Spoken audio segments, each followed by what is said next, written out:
네, 시장에서 가장 핫한 이슈를 알아보는 황스타그램 시간입니다. 자, 오늘의 해시태그는 바로 누리호 발사입니다.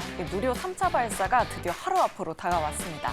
자, 이 사진은 전남 고흥군 나로호 우주센터에 기립해 있는 누리호의 모습인데요. 발사의 정확한 시간은 내일 오후 6시 24분으로 하늘도 맑고 또 비 소식도 없어서 발사에 큰 어려움은 없을 것으로 예상하고 있습니다. 전 국민의 관심을 받고 있는 누리호 발사인데요. 우리에게 어떤 의미일지 또 우리 우주항공 업종에는 어떤 영향이 있을지 오늘 이 시간 통해서 낱낱이 파헤쳐보도록 하겠습니다. 자, 그럼 오늘의 주제 먼저 확인해보면서 황스타그램 지금 바로 시작하겠습니다.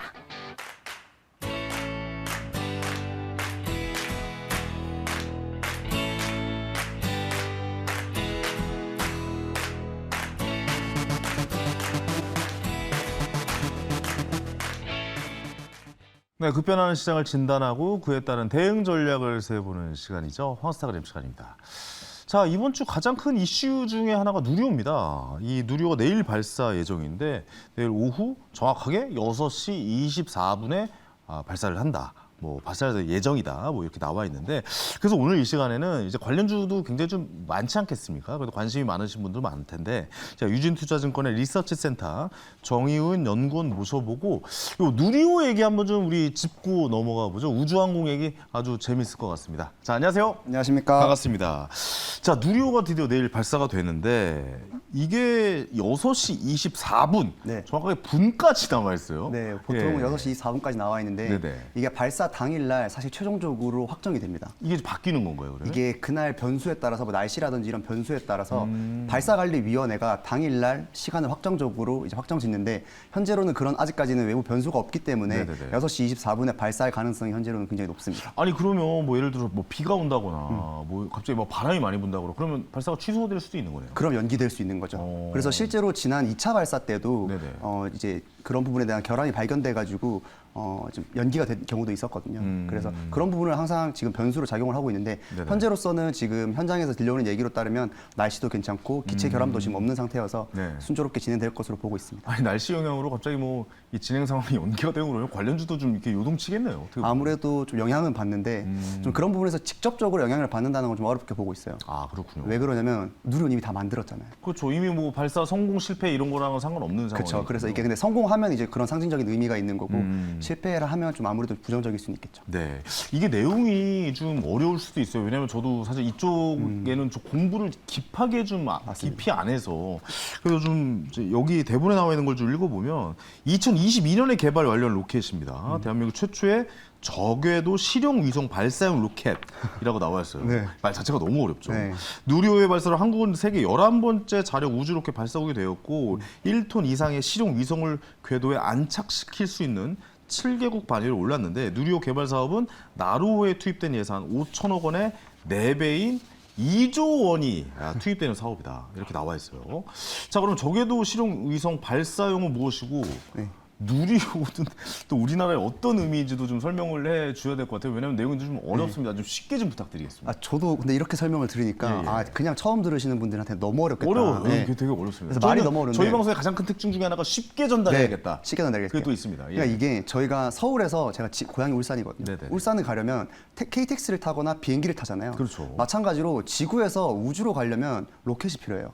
필요하죠. 예. 예. 그런데 지금 그 로켓을 개발한 게 누리호예요. 그러니까 우리가 누리호 개발에 성공했다는 건 뭐냐면 우리나라가 우리나라 스스로 자력으로 우주로 갈 수 있다는 거예요. 그럼 지금까지 우리나라 스스로 못 갔느냐? 못 갔습니다. 러시아에서 만들고 막 그러지 않았어요? 맞습니다. 실제로 러시아에 의존한다거나 아니면 미국에 있는 스페이스X, 일론 머스크의 스페이스X라는 기업을 통해서 네네. 우리가 돈 줄 테니까 좀 발사 좀 해줄래? 약간 이런 형식이었거든요. 그러니까 결국에 이렇게 한 나라가 7개국밖에 없다라는 얘기잖아요. 그렇죠. 그러니까 스스로 발사할 수 있는 정확하게 말하면 그러니까 유럽연합도 포함되어 있기 때문에 네네네. 7개국이라고 하긴 힘들지만 어쨌든 7개국이 맞는 표현인데 아까 전에 11번째라고 표현해 주신 건 뭐냐면 네. 이게 사실 로켓이랑 ICBM, 그러니까 미사일이랑 이게 기술력이 굉장히 유사해요. 그렇다면서요. 그래서 예를 들면 위쪽에 있는 나라 같은 경우에는 북한 말씀하시는 거죠? 북한이랑 어쨌든 위쪽에 혹시나 예, 이제 괜찮습니다. 그런 나라 같은 경우에는 자기네들은 이제 발사를 할 때 우리는 우주 로켓을 발사했어 했는데 이제 상대방 이제 구입했을 때는 이게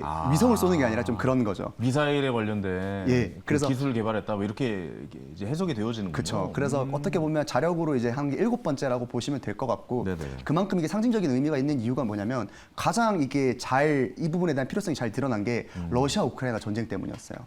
러시아가 이제 자력으로 이제 발사를 할 수 있는 나라인데 굉장히 많은 나라로부터 위성을 대신해서 발사해주고 있었거든요.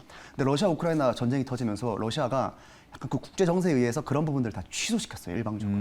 그러다 보니까 내일 누리호의 탑승 예정인 도요셋도 원래는 러시아 소유주 로켓으로 발사될 예정이었는데 네네. 일방적으로 취소가 당한 거죠. 오. 그러니까 이게 자력으로 발사 기술력을 가지고 있다 안 있다가 우주산업 경쟁력에 있어서 굉장히 중요한 거고. 쉽지 않은 거군요. 네. 그래서 우리나라가 누리호가 발사에 성공했다라는 것은 우리 스스로 우리가 원할 때 언제든지 갈 수 있는 위치에 올라섰다라고 이해하시면 제일 편할 것 같습니다. 우리가 원할 때 우주에는 어떤 곳으로도 보낼 수 있다. 거기서 한 번 더 이렇게 꼬아야 되는 게 예. 저궤도라고 말씀해 주셨잖아요. 저궤도. 그러니까 예. 저궤도라는 건 쉽게 말하면 지구 가까이 있는 궤도를 말하는 거예요. 그러니까 다시 한번 말씀드리면 저궤도에 갈 수 있는 곳으로 전부 다 보낼 수 있다. 예. 뭐 이렇게 좀 해서 그렇죠. 그럼 여기서 뭐 발전될 수 있는 요지는 뭐가 있냐면 네네. 더 높은 궤도로 올라간다든지. 아. 예를 들면 뭐 달까지 굉장히 먼데 뭐 달로 갈 수도 있다라든지. 그러니까 네네네. 그런 부분은 차후에 좀 더 기술 개발이 필요한 부분인 거고. 예. 아니 근데 이렇게 여쭤봐도 되면 방위 산업이랑도 좀 연관성이 있는 겁니까? 이게 좀 개발이 되는 거예요? 굉장히 크죠. 굉장히 이게 사실 크다. 오. 우주라고 하면 저희가 네네. 보통 뭐라 하냐면 항공우주란 말을 많이 써요. 맞아요. 에어로스페이스. 맞아요. 무슨 에어로스페이스라고 예. 말이 잖아요. 그러니까 앞에 있는 에어로가 항공 관련된 부분이고 뒤에 있는 스페이스가 이제 우주 관련된 부분인데 그렇죠. 이게 우주 민간 기업이라고 하면 제일 쉽게 떠오르는 기업이 스페이스X죠. 그렇죠. 이제 일론 머스크의 스페이스X인데 일론 머스크, 예. 사실 미국에는 일론 머스크의 스페이스X 외에도 우주 산업을 담당하고 있는 이제 기업이 많죠. 보잉, 네. 로키드 마틴. 그러니까 대부분 뭐 항공사라든지 그러니까 방산 기업들이 굉장히 우주 산업을 같이 역임하고 있어요. 왜냐하면 네. 기술적으로 굉장히 유사하거든요. 미사일 기술이라든지 액체 연료라든지 그런 네네. 부분에서 굉장히 유사한 부분이 많기 때문에 관련된 기술력을 확보하고 있는 그런 대기업들이 같이 참여하고 있는 경우가 많습니다. 그렇다면 이 방산업체들의 주가도 좀 이게 성공을 거둔다면 굉장히 좀 요동칠 수 있는 환경이겠네요. 굉장히 좋은 이제 환경이 될 수 있는데, 네네네. 근데 이게 또 떼어놓고 보셔야 되는 부분은 뭐냐면 이게 아무래도 방산업체 주가가 워낙 좋다 보니까 이번에 누리호로 인해 가지고 주가가 좋아졌나라고 하기에는 사실 네네. 방산이라는 업종 자체가 굉장히 좋은 모멘텀을 받았었잖아요. 네네네. 그러다 보니까 그런 부분은 좀 발라서 보셔야 될 필요성도 있어요. 네네네. 그러니까 좋은 뉴스는 맞는데 이게 오롯이 이 부분에서로 이제 드라이브 된 거냐? 그건 또 아니라고 말씀드릴 수 있어요. 전부 다 대입시킬 수만은 없다. 그렇죠. 그래서 보실 때 좀 전반적으로 다 보셔야 돼요. 재밌네요. 예, 이 회사의 매출 비중 중에서 우주 산업은 과연 어느 정도로 노출도가 있는 건지, 기술력은 어느 정도가 되는 건지, 네네네. 이런 부분들도 함께 보시면 더 주가를 보시는데 편하실 것 같아요. 네, 오늘 사실 좀 어려울까 걱정했는데 되게 재밌네요. 네. 그 아까 말씀하셨던 것 중에 저궤도라는 이제 단어가 있었잖아요. 이게 네. 약간 좀 핵심 단어인 것 같은데. 맞습니다.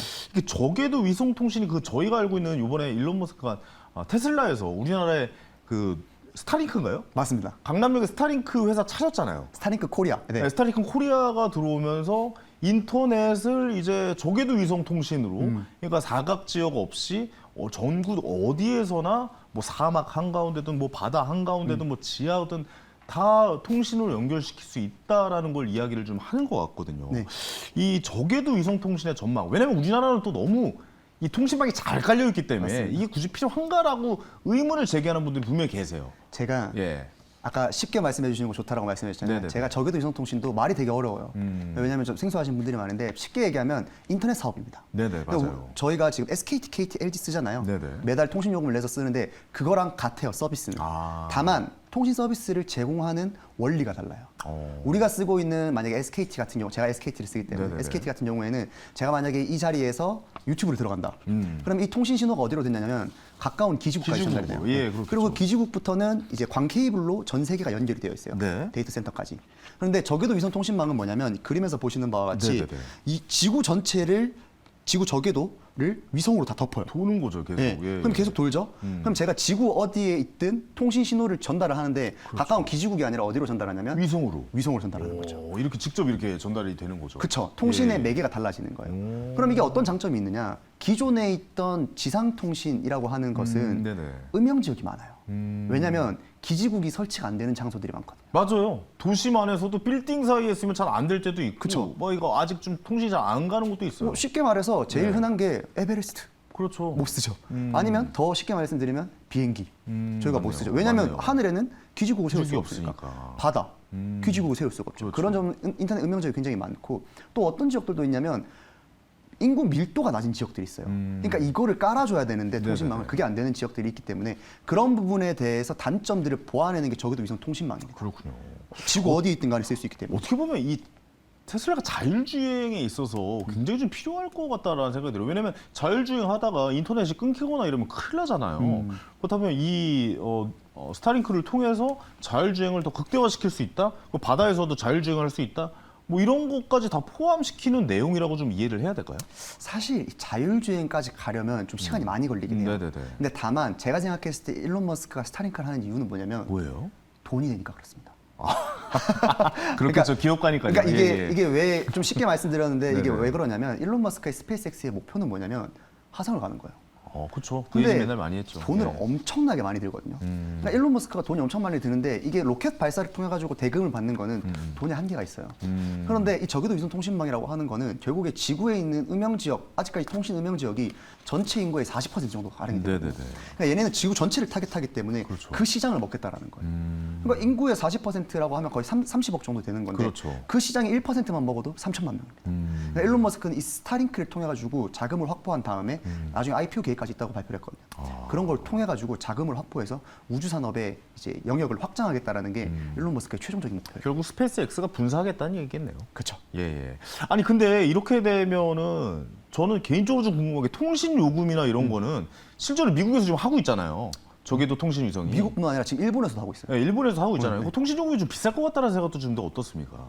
근데 그게 지금 지역마다 요금이 조금씩 다르거든요. 아, 지금과 달라요. 예를 들면 미국 요금이 제일 비싼데 네네. 한 달에 저희가 통신 요금 쓰는 거 똑같이 한 달에 요금 내고 휴대폰을 사야 되잖아요. 네네. 얘네도 마찬가지로 매달 요금을 내고 맨 처음에 안테나를 사야 돼요. 네. 그러니까 그 매달 통신액은 그러니까 요금이 미국은 13만 원 정도 됩니다. 좀 비싸죠. 네네네. 근데 일본 지역은 한 6만 원, 7만 원 정도밖에 안 돼요. 그러니까 그 정도로 비용이 낮고 그 지상 장비 요금 같은 경우에도 미국은 한 80만 원 정도 되는데 네. 일본 지역 같은 경우에는 한 40만 원 정도 되기 때문에 국내에 지금 4분기 정도의 서비스가 예정이거든요. 네네. 국내에 들어왔을 때도 거의 유사한 수준의 비용이 책정되지 않을까라고 보고 있습니다. 알겠습니다. 이게 만약에 비행기에서도 가능하다라는 얘기잖아요. 비행기도 가능하고 예. 뭐 배에서도 가능하고 그렇죠. 알겠습니다. 이 위성 인터넷 시장 놓고 지금 아마존이랑 스페이스X가 아주 치열하게 붙고 있어요. 근데 저는 또 궁금한 이거 개인적인 그냥 호기심인데 네. 이렇게 위성을 저기 그 저궤도로 많이 깔아놓으면 이 부딪히지 않아요? 위성끼리 괜찮아요? 부딪힐 위험도 있어요. 예, 예. 위험도 있는데 이게 두 가지로 생각하셔야 되는 게 네네. 위험이 일단 적은 부분은 뭐냐면 우리가 지금 지구에서 사는 건 어떻게 보면 2차원이잖아요. 네네. 그러니까 왜냐하면 자동차랑 이렇게 가로 세로 부딪힐 수 있잖아요. 네. 근데 우주 같은 경우에는 3차원이에요. 아, 위아래. 그러니까 그래서. 550km 떨어진 것도 있으면 555km 떨어진 것도 있거든요.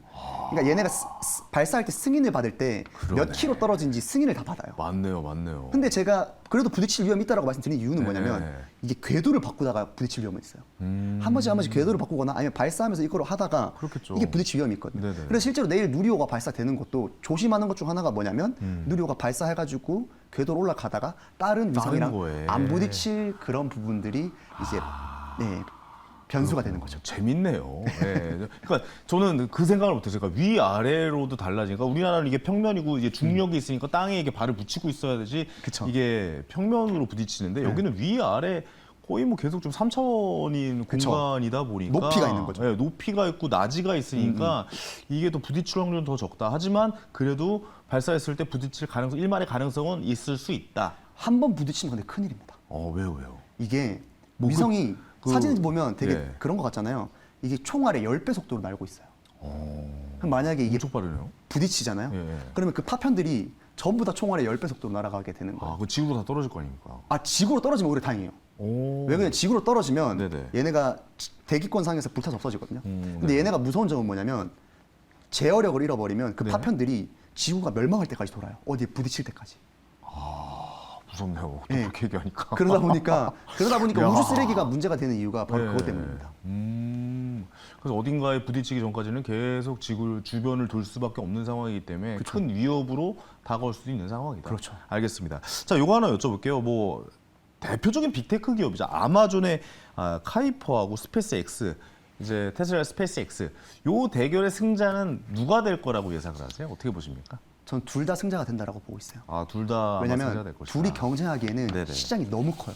그러니까 왜 그러냐면 국내에도 근데 보통 통신 시장이라고 하는 거는 과점을 띄는 형태가 많아요. 아, 맞아요. 근데 적어도 위성통신도 과점을 띨 거라 보고 있어요. 네네. 그래서 지금 주요한 세 개의 플레이어가 누가 있냐면 스페이스X의 스타링크 프로젝트, 네. 그리고 두 번째가 영국의 원앱이 있습니다. 원앱, 예. 그리고 세 번째가 아마존의 카이퍼. 그러니까 이 세 개의 기업들이 있는데 적어도 위성통신 사업이라고 하는 거는 진입 장벽이 굉장히 높아요. 너무 높죠. 예, 예. 사실 위성을 쏜다는 게. 위성을 심지어 지구를 다 덮어야 되니까. 네, 그러니까요. 그러다 보니까 진짜 너무 높다 보니까 이 처음에 진입한 세 개의 플레이어들이 과점 시장을 형태를 띌 거라는 전망들이 많아요. 저도 그렇게 생각하고 있고. 그렇겠네요. 근데 수요 측은 어디냐면 지금 인구 밀도의 40%가 아무래도 고객 타겟 대상이다 보니까 이 회사들끼리 경쟁하는 구조라기보다는 서로 으쌰으쌰 하는 거죠. 그래서 이 시장을 누가 더 빨리 선점하는 게 아니라 같이 확대해 나가는 게 그걸 주안점이라고 보고 있어요. 그렇군요. 어떻게 보면 뭐 승부를 내자가 아니라 같이 이렇게 진입 장벽이 높다 보니까 같이 으쌰으쌰해서 윈윈하자라는 분위기가 그렇죠. 지금은 이쪽의 분위기군요. 알겠습니다. 그러면 이제 국내 회사 좀 이야기를 해볼 텐데 연구원님께서 인텔리안 테크를 최선호주로 좀 뽑으셨는데 왜 최선호주로 뽑아주셨는지 좀 말씀 좀 해주시겠습니까?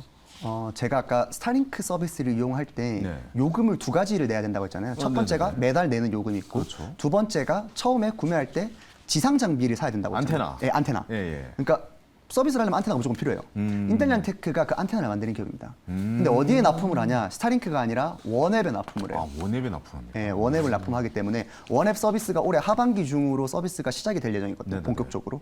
그러다 보니까 그런 부분에서 서비스 지역이 넓어지면 이용자 숫자도 많아지고 거기에 비례해서 안테나 수요가 늘어날 전망이다.